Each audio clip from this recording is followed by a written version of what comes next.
Who might you be? I might be any number of things, young lady. As it happens, I am the doctor. The original, you might say. Brigadier. Good heavens. Is it you? Yes, yes. For once, I was able to steer the TARDIS. And here I am. Who was that strange little man? The Doctor. Who? It's you. Of course it's me. Hello, Sarah Jane. I'm confused. So is the TARDIS. Regeneration. Fourth. Goodness me, so there are 5 of me now. The Doctor must be destroyed. Exterminate! Exterminate! The cosmos without the Doctor scarcely bears thinking about. Some 1,500 Doctor Who fans descended on Tampa Theatre to celebrate March's Whovian Festival. The popular British science fiction series has attracted a cult following of more than 100 million people in over 54 countries.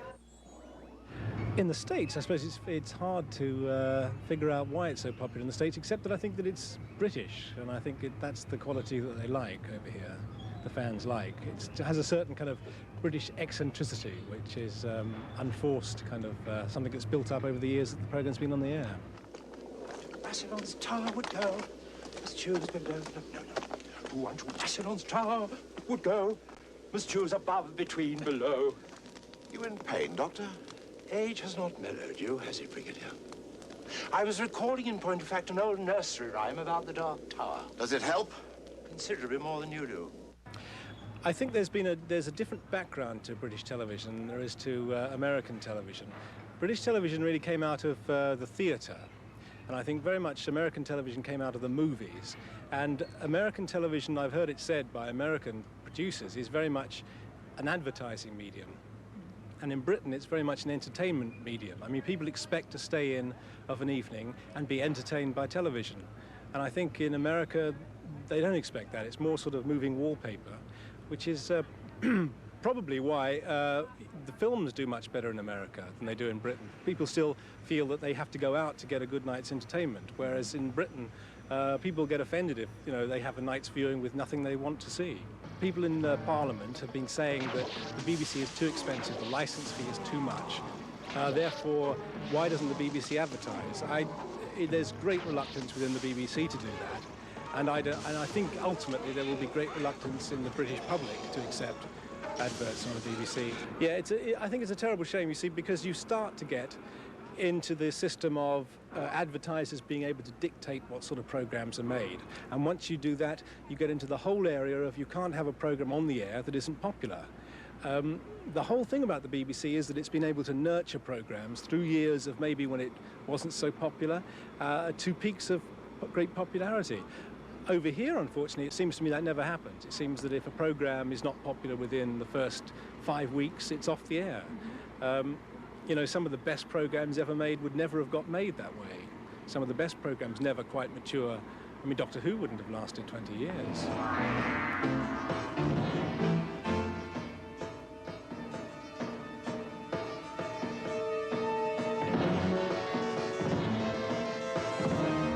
You will accompany us. Sorry, mustache. Well, I took over in November of 1979, so I've been producer for 5 years.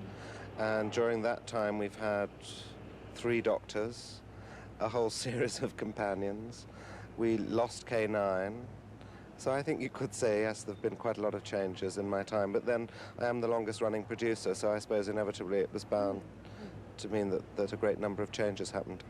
Now that Peter Davison has regenerated into Sir Colin Baker, what can we expect from the character in episodes to come? Well, the new Doctor is dressed in a totally tasteless fashion.